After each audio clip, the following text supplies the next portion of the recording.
مجید تحائی عظیم کتاب ہے، اس کا عظمت سے رہے بات کافی ہے کہ اللہ تعالیٰ کے کلام مبین ہے اور اس کی طرف سے نازل کردہ ہے۔ خود اللہ تعالیٰ اس کی عظمت مختلف انداز سے بیان فرماتے ہیں، کہیں یہ فرماتے ہیں وَإِنَّهُ لَتَنزِيلُ رَبِّ الْعَالَمِينَ نَزَلَ بِهِ رُوحُ الْأَمِينُ عَلَى قَلْبِكَ لِتَكُونَ مِنَ الْمُنذِرِينَ بِلِسَانٍ عَرَبِيٍّ مُبِينٍ وَإِنَّهُ لَفِي زُبُرِ الْأَوَّلِينَ۔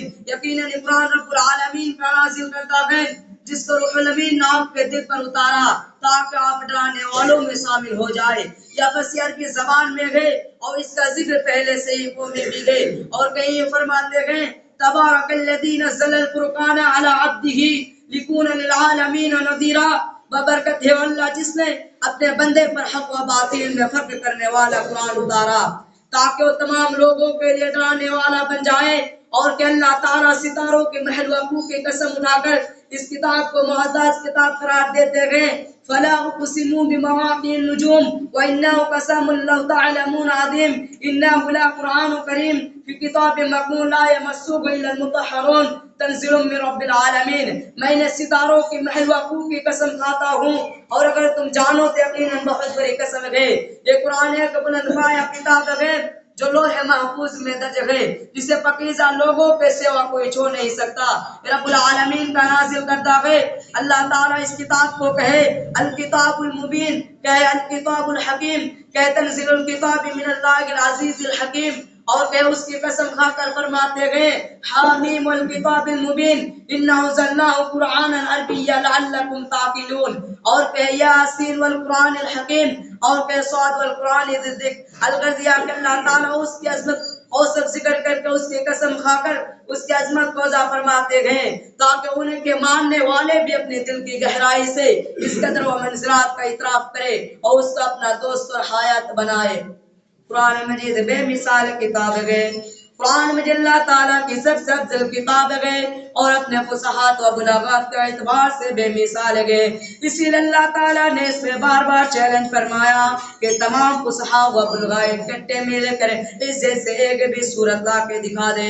پھر اس نے رب اللہ اعلان کیا کہ اگر تمام جن و انس مل کر اس جیسا قرآن لانا چاہے تو نہیں لا سکتے۔ واللہ ان اجتمعت الانس والجن علی ان یأتوا بمثله هذا القرآن لا یأتون بمثله ولو کان بعضهم لبعض ظہیرا۔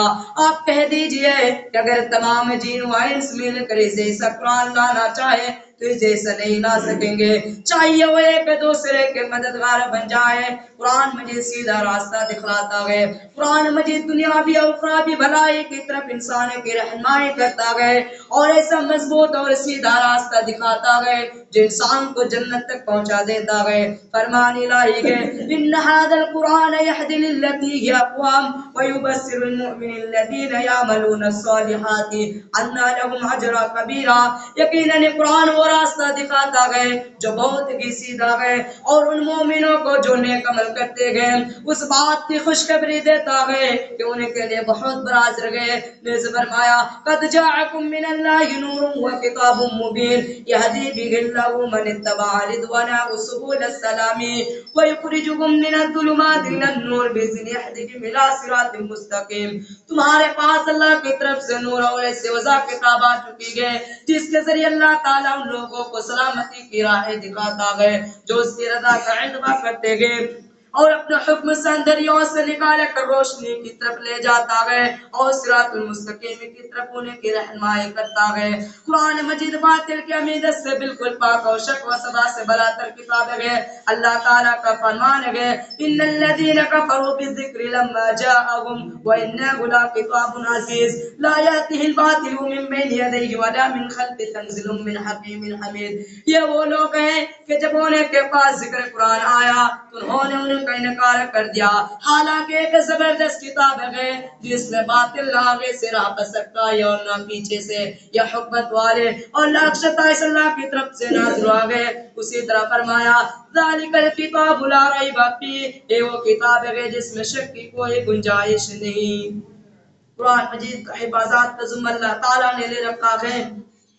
اللہ تعالیٰ کا فرمان ہے اِنَّا نَحْنُ نَزَّلْنَا الذِّكْرَ وَإِنَّا لَهُ لَحَافِظُونَ۔ بے شک ہم نے یہ ذکر قرآن کو اتارا اور یقیناً ہم ہی اس کا محفوظ ہیں۔ چنانچہ اللہ تعالیٰ اپنے بندے حضرت جبرائیل علیہ السلام کے ذریعے قرآن مجید اتارتے، جو حضرت محمد صلی اللہ علیہ وسلم کے خدمت میں حاضر ہو کر آپ کو آیت قرآن پڑھ کر سناتے۔ آپ صلی اللہ علیہ وسلم اس حادثے کے پیش نظر کی کہیں قرآن مجید کی نازل کی گئی آیاتوں کو آپ بھول نہ جائے، آپ جبرائیل امین علیہ السلام کے ساتھ قرات کرنا شروع کر دیتے۔ اللہ تعالیٰ نے فرمایا لا تحرکوا به لسانک لتعجل به ان علینا جمعه قرآن فاذا قرأناه فاتبع قرآن ثم ان علینا بیانا۔ اور یہ محمد صلی اللہ علیہ وسلم وہیں کے پڑھنے کے لیے اپنی زبان نہ چلایا کرو کہ اس کو جلد یاد کر لو، اس کا جمع کرنا اور پڑھوانا ہمارے ذمہ گئے۔ جب ہم وہی پڑھا کرے تو تم اس کو سنا کرو، پھر اسی طرح پڑھا کرو، پھر اس کے معنی کا بیان بھی ہمارے ذمہ گئے۔ اس طرح نبی کریم صلی اللہ علیہ اس طرح قرآن مجید نبی کریم صلی اللہ علیہ وسلم کے سینہ اطہار میں محفوظ ہو جاتا۔ پھر آپ صلی اللہ علیہ وسلم حضرت جبرائیل علیہ السلام سے قرآن کا دور کرتے رہتے، یعنی مسلسل اسے دہراتے رہتے، جیسا کہ ہم نے اس خطبہ کے آغاز میں صحیح بخاری کی ایک حدیث کے حوالے سے ذکر کیا گئے، اسی طرح آپ صلی اللہ علیہ وسلم قرآن آیت اپنے صحابہ کرام رضی اللہ عنہم کو بھی سناتے تھے، لہذا سننے کے بعد اپنے سینوں میں محفوظ کر لیتے تھے۔ اس کے علاوہ صحابہ کرام رضی اللہ عنہم میں سے جس کو آپ صلی اللہ علیہ وسلم نے قادبانے وہی مقرر کیا تھا اور ان میں سے کس کے ذریعے اتری ہوئی آیات یا سوراتیں لکھوانے کا اہتمام کر لیتے۔ یہ قرآن مجید آپ صلی اللہ علیہ وسلم کے آیات مبارک میں لکھا ہوا بھی تھا اور صحابہ کرام رضی اللہ عنہم کے سینوں میں بھی محفوظ تھا۔ پھر حضرت ابو بکر رضی اللہ عنہ کے حکم پر حضرت زید بن ثابت رضی اللہ عنہ نے متفرق چیزوں پر لکھا ہوا قرآن مجید ایک جگہ جمع کر دیا جو غیر مرتب صحیفوں کی شکل میں تھا۔ اس کے بعد حضرت عثمان رضی اللہ عنہ نے ان مختلف صحیفوں کو ایک ہی نسخے میں مرتب کر دیا، پھر اس سے مختلف نسخے نقل کیے گئے اور انہیں پوری مملکت اسلامیہ میں پھیلا دیا گیا، اور آج بھی دنیا کے ہر کونے میں یہ مصحف موجود ہے۔ اور اگر اس کا ایک بھی نسخہ مشرق سے اور دوسرا مغرب سے لے کر دونوں میں مقارنہ کیا جائے تو الفاظ کا قضا تو ان میں زبر زیر کا فرق ہی نہیں ہوگا۔ اس کے علاوہ دنیا بھر میں قرآن مجید کا حفاظ موجود ہے اور مسلمانوں میں حفظ قرآن کا ایک ایسا جذبہ پایا جاتا ہے کہ اس جیسا جذبہ دنیا کی کسی کتاب کو حفظ کرنے کے متعلق نہیں پایا جاتا۔ والدین اپنے بچوں کو قرآن حفظ کرانا اپنی اور اپنی اولاد کے لیے سعادت مندی تصور کرتے گئے۔ مساجد میں حفظ قرآن کا ایک نظام پایا جاتا ہے اور دن رات اللہ کے گھروں میں اللہ کی کلام کی تلاوت کی جاتی ہے اور اسے حفظ کیا جاتا ہے۔ بچے تو بچے حدی کے بڑے عمر کے لوگ بھی جو قرآن حفظ نہیں ہوتے ان میں یہ تمنا ضرور ہوتی ہے کہ کاش وہ بھی قرآن حفظ کر لیتے۔ سو مسلمانوں کا قرآن مجید سے لگاؤ اور اہتمام اس بات کا نتیجہ ہے کہ اللہ تعالیٰ نے اپنے کلام کی حفاظت کا ذمہ لے رکھا ہے اور اپنے بندوں کے ذریعے اس کا حفاظت کرتا رہے گا۔ قرآن مجید میں صفات، جی ہاں، قرآن مجید دل کا اعتقادی بیماریوں مثلاً کفر، شرک اور ناپاک اخلاقی بیماریوں مثلاً حسد، بغض، کیوں نہ حرص و لالچ کے لیے صفات ہے۔ اللہ تعالیٰ کا فرمان ہے یا ایھا الناس قد جاءتکم موعظۃ من ربکم وشفاء لما فی الصدور وہدی ورحمۃ للمؤمنین۔ اے لوگو، تمہارے پاس تمہارے رب کی طرف سے نصیحت آ چکی ہے، یہ دلوں کے امراض کی شفا اور مومنوں کے لیے ہدایت اور رحمت ہے۔ اسی طرح فرمایا قل ھو للذین آمنوا ھدی وشفاء، کہہ دیجئے کہ قرآن ایمان والوں کے لیے ہدایت اور شفا ہے۔ نیز فرمایا وَنُنَزِّلُ مِنَ الْقُرْآنِ مَا هُوَ شِفَاءٌ وَرَحْمَةٌ لِلْمُؤْمِنِينَ وَلَا يَزِيدُ الظَّالِمُونَ إِلَّا خَسَارًا، اور ہم قرآن مجید سے جو کچھ نازل کرتے گئے وہ مومنوں کے لیے ہدایت اور شفا ہے اور ظالموں کے خسارہ میں تو اضافہ ہی کرتا ہے۔ یاد رہے کہ قرآن مجید دل کے اعتقادی اخلاقی بیماریوں کے لیے بھی شفا ہے اور جسمانی بیماریوں کے لیے بھی شفا ہے۔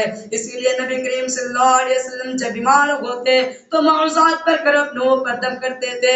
حضرت عائشہ رضی اللہ عنہ بیان کرتی ہے ان رسول اللہ صلی اللہ علیہ وسلم کان اذا استقى يقرأ على نفسه بالمعوذات ينفث فلما استد وجهه تقرأ عليه وامسه بيده رجع بركاتها۔ رسول اللہ صلی اللہ علیہ وسلم جب بیمار ہوتے تو موعظات پر کر اپنے اوپر دم کرتے تھے، پھر جب آپ صلی اللہ علیہ وسلم کی بیماری میں شدت پیدا ہوئی تو میں آپ پر دم کرتی تھی، لیکن آپ ہی کا ہاتھ پکڑ کر آپ پر پھیرتی تھی، آپ کے ہاتھ کی برکت کو امید رکھتے ہوئے یہ حدیث سے دلیل ہے موضوعات پر دم کرنے کے۔ اس طرح سورہ فاتحہ پڑھ کر کسی بیمار پر دم کیا جائے تو اللہ تعالیٰ اسے شفا دے دیتا ہے۔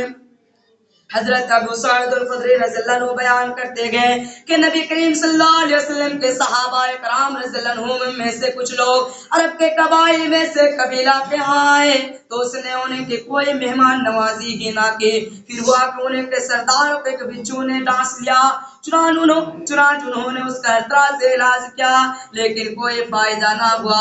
آخر کار صحابہ کرام رضی اللہ عنہ کے ہاں آئے اور کہا ہمارے سرداروں کو بچوں نے کاٹ لیا گئے، کیا تم میں سے اس کا کوئی علاج ہے؟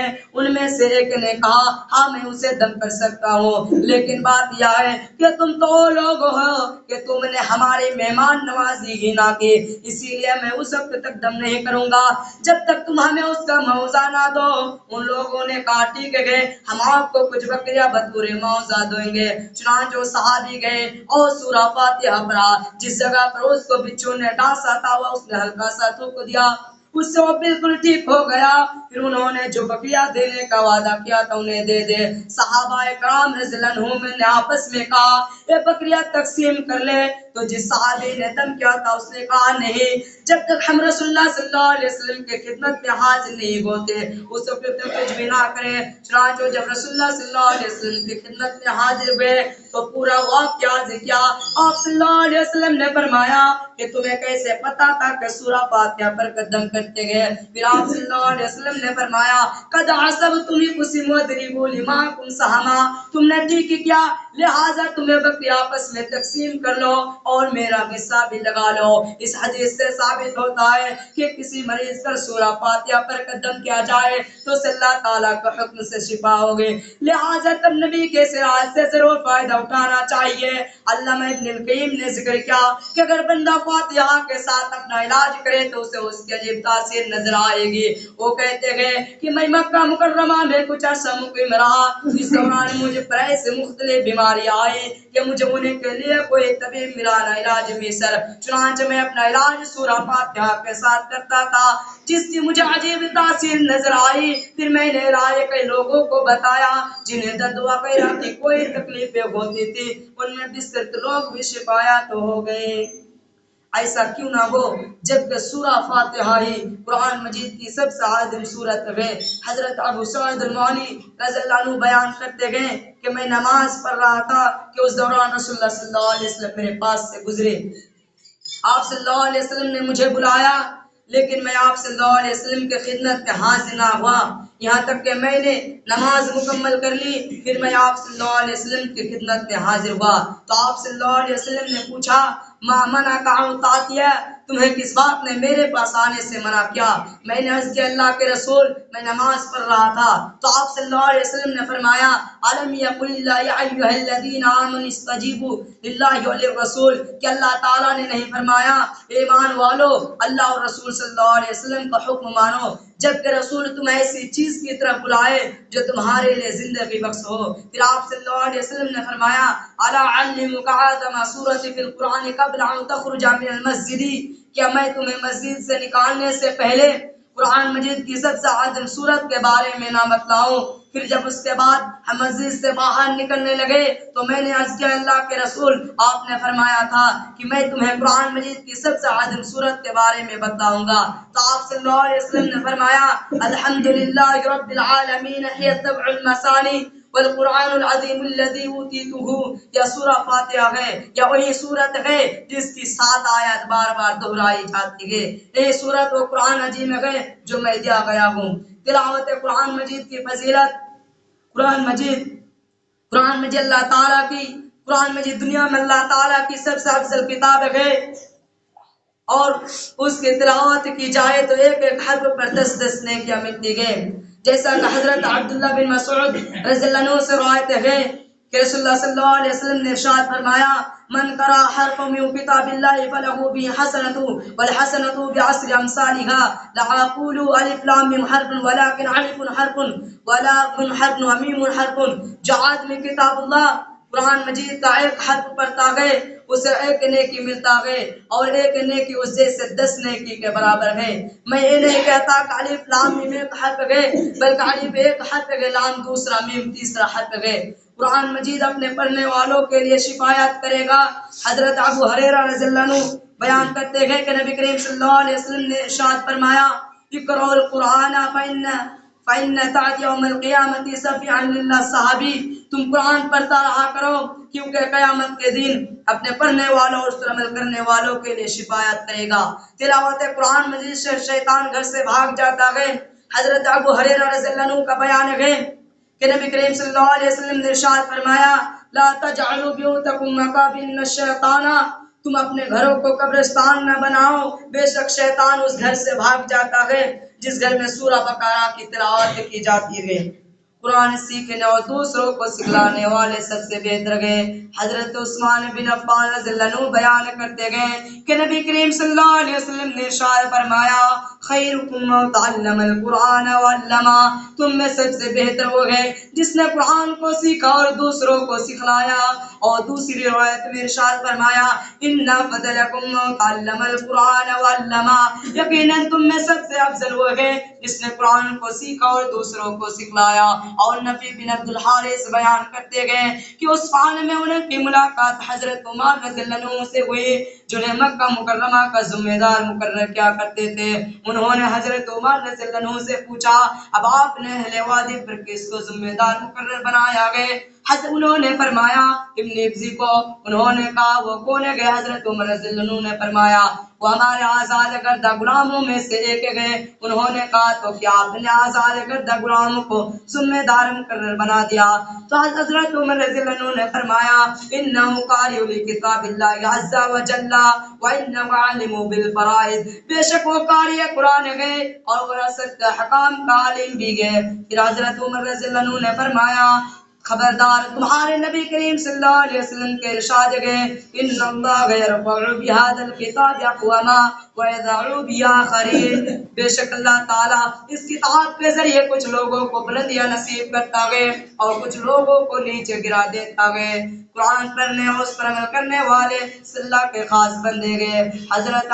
حضرت انس رضی اللہ عنہ بیان کرتے گئے کہ نبی کریم صلی اللہ علیہ وسلم نے ارشاد فرمایا ان للہ اہلین من الناس، بے شک لوگوں میں سے کچھ لوگ اللہ کے خاص بندے گئے۔ صحابہ اکرام رضی اللہ عنہم نے کہا اللہ کے رسول وہ کون گئے؟